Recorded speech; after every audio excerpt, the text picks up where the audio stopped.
Halo teman-teman, Assalamualaikum warahmatullahi wabarakatuh. Setelah sebelumnya kita mencoba mengulas tentang apa itu laba rugi, maka di sini kita akan mencoba mengulas tentang apa itu yang dinamakan neraca. Neraca itu adalah informasi yang terkait dengan harta, teman-teman, harta yang dimiliki perusahaan. Jika kalian pernah mendengar perusahaan ini memiliki aset sekian triliun, itu informasinya itu bersumber dari neraca. Di mana neraca itu wujudnya seperti ini. Ini adalah bentuk skontro, teman-teman. Skontro itu apa? Skontro adalah bentuk yang modelnya berdampingan. Berbeda dengan model stafel. Stafel itu adalah berada di atas dan juga berada di bawah. Seperti ini. Berada di atas dan juga bawah. Artinya apa? Artinya model skontro dan model stafel itu sama-sama bisa digunakan. Pada dasarnya kan gini, kita melihat informasi sederhana tentang neraca. Neraca itu apa sih? Neraca sama dengan aktiva sama dengan pasiva. Atau yang namanya harta sama dengan utang plus modal. Seperti ini.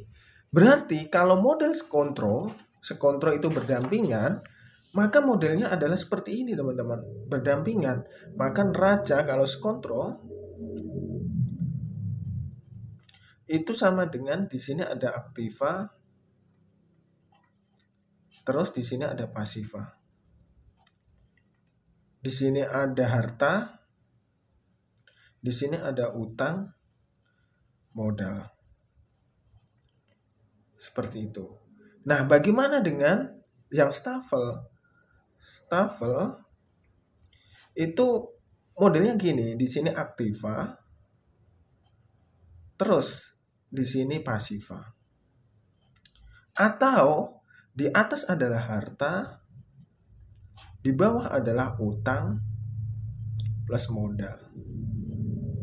Bagi para akuntan yang sudah terbiasa melihat hal ini, itu akan cenderung memahami tentang informasi-informasi yang ada terkait dengan neraca tersebut. Dan mereka tidak akan kaget. Karena biasanya model skontro ini hanya digunakan pada informasi-informasi yang ada kaitannya dengan informasi internal. Tapi kalau di luar atau informasi eksternal cenderungannya itu menggunakan stafel. Karena apa? Misalnya pada perusahaan internasional dia harus menyajikan dua bahasa, yaitu bahasa Inggris dan bahasa Indonesia. Maka dengan model stafel itu akan lebih mudah. Di samping itu, jika mereka menggunakan sistem stafel, itu mereka bisa membandingkan dari tahun ke tahun. Maksudnya bisa membandingkan dari tahun ke tahun. Misalnya seperti ini. Nah, ini ada informasi tentang bentuk stafel. Ini misalnya di tahun 2010. Maka nanti di sini kita bisa tahun 2011, di sini 2012, di sini 2013. Dan seterusnya. Ini adalah model dari neraca berbentuk stafel. Tapi kalau sistemnya model skontro seperti ini, kita akan kesulitan untuk menyandingkan seperti hal tersebut. Nah, yang perlu kita ketahui bahwa di dalam neraca itu ada aktiva lancar dan aktiva tetap. Aktiva lancar itu apakah? Aktiva lancar itu adalah aktiva yang digunakan untuk proses mendapatkan laba. Proses mendapatkan laba atau mendapatkan untung. Biasanya ini adalah harta yang diputar. Contohnya ini adalah kas. Kas itu kan hartanya diputar. Kalian ketika mendapatkan gaji menggunakan kas. Kalian membeli barang mendapatkan kas. Kalian dibayar mendapatkan kas. Itu adalah informasi tentang aktiva lancar. Jadi dia berputar. Terus yang berikutnya adalah piutang. Piutang ini adalah sesuatu yang kalian dapatkan ketika memberikan barang dan belum dibayar. Ini adalah piutang. Contohnya adalah ketika kalian menjual suatu produk elektronik misalnya, katakanlah HP. HP itu kalian jual dengan sistem kredit. Sebagai penjual, kalian sudah mendapatkan uang atau belum? Belum. Yang kalian dapatkan adalah DP. DP itu adalah masuk kas dan sisanya itu menjadi piutang perusahaan yang akan kalian tagih setiap bulan. Itu adalah piutang. Terus yang berikutnya adalah perlengkapan. Perlengkapan itu berbeda dengan peralatan, teman-teman. Di sini saya ingin menerangkan bahwa perlengkapan adalah barang yang digunakan di dalam perusahaan sebagai sesuatu yang melengkapi. Biasanya ini pembiayaannya langsung. Tapi peralatan itu barang yang digunakan di dalam perusahaan, tapi pembiayaannya itu biasanya terstruktur atau dicicil. Cukup bisa dipahami ya di sini. Contohnya apa? Contohnya adalah mesin. Mesin harganya 100 miliar misalnya. Miliar. Padahal setiap bulan itu untungnya hanya 1 M. Bagaimana supaya bisa mengcover 100 M ini 100 M ini, katakanlah ini dibagi dengan 12. Berarti sebulannya berapa? Sebulannya adalah berapa di bawah 10 M.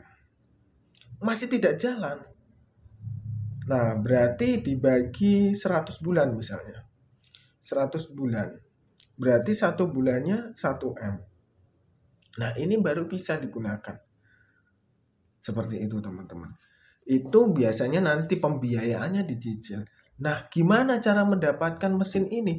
Bisa melalui hutang, bisa melalui dana kas, atau bisa lewat suntikan modal dari si pemilik perusahaan atau mungkin dari pemegang saham. Itu tergantung masing-masing kebijakan, teman-teman. Nah, untuk hal semacam ini nanti kita bahas di tema tentang investasi atau tema tentang apa itu yang disebut dengan aset. Oke, yang penting kita memahami dulu ya sampai sini. Nah, contoh perlengkapan apa? Contoh perlengkapan adalah misalnya penggaris, kalkulator, kertas, misalnya ada printer, misalnya ada spidol, itu adalah perlengkapan, teman-teman. Perlengkapan. Dan ini perlengkapan itu juga bisa dilakukan pembiayaan secara langsung bersih, atau bisa juga dilakukan pembiayaan secara bertahap. Misalnya kalian membeli meja, itu kalian masukkan perlengkapan. Oke lah, meja ini akan saya gunakan dalam waktu 1 tahun dan setiap bulannya akan saya susut, maka itu bisa dilakukan penyusutan. Terus persediaan barang itu adalah hal yang terkait dengan barang produksi. Contohnya apa? Contohnya kalian ketika menjadi suatu manufacturer atau pabrik itu kan tentunya memiliki barang jadi. Barang jadi yang belum terjual ini masuk dalam persediaan barang. Seperti itu, teman. Dan lain-lain. Dan lain-lain ini ada bisa barang dalam proses dan lain sebagainya. Tapi biasanya di perusahaan besar informasi-informasi seperti itu dipisah. Biasanya di sini ditulis hanya persediaan. Terus sisanya nanti itu memiliki catatan-catatan di bawah divisi keuangan ini, yang mereka memiliki pembukuan masing-masing, misalnya pembukuan tentang persediaan, pembukuan tentang aset, pembukuan tentang kas. Itu mereka kalau perusahaan besar biasanya memiliki divisi masing-masing. Tapi kalau perusahaan kecil biasanya itu langsung dan hanya memiliki buku bantu seperti itu. Oke, sampai di sini udah cukup. Kita sudah mendapatkan yang namanya aktiva lancar. Yang selanjutnya seperti yang saya sebutkan tadi bahwa di sini selain ada perlengkapan, ada juga yang namanya peralatan. Peralatan, teman-teman. Peralatan di sini adalah hal-hal yang sifatnya melengkapi. Contohnya adalah mesin. Ini adalah mesin. Terus dan lain-lain itu ada. Dan di sini ada gedung dan juga biasanya itu ada tanah kalau mereka memiliki tanah. Ada juga kendaraan kalau mereka memiliki kendaraan. Tapi kok di bawahnya ada akumulasi. Nah, akumulasi secara sederhananya gini, teman-teman. Kalian memperoleh barang, misalnya mesin, adalah 100 miliar. Dan di tahun ini tahun pertama ya, kalian sudah mengeluarkan akumulasi sebanyak 10M. Maka nilai dari barang atau mesin yang kalian miliki adalah 90M. Misalnya di tahun kedua, kalian memiliki akumulasi lagi, kalian menyusut lagi sebanyak 10M lagi. Maka tinggal 80M. Di tahun ketiga, kalian 10M lagi. Maka ini tinggal 70M. Di tahun keempat, ini 10M lagi. Maka ini tinggal 60M. Nah, di sini ketika kita memperoleh informasi bahwa ada mesin sejenis yang lebih canggih, yang lebih bagus, yang bisa menghasilkan produk lebih banyak, apakah kita perlu membeli? Nah, kita kalau membeli harganya misalnya 200M. 200M misalnya. Nah, kita kekurangan modal. Maka mesin ini kita jual. Nah, berapa nilai sisa dari mesin ini? 60 juta. Apa 60 juta? 60M. Artinya, jika kita menginginkan mesin senilai 200 juta ini, dan kita menjual mesin ini kalau kita jual di bawah 60M ini kita rugi. Tapi kalau ini masih laku katakanlah 80M, maka itu bisa dikatakan untung karena kita sudah menyusutkan. Untung berapa? Untung 20 miliar. Itu adalah hitung-hitungan nilai pakai. Atau ini sih sebenarnya bukan tentang masih layak atau tidak layak, tapi nilai secara ekonomisnya itu masih menguntungkan atau tidak. Seperti itu teman-teman. Ini adalah tentang peralatan atau aktiva yang ada di sini.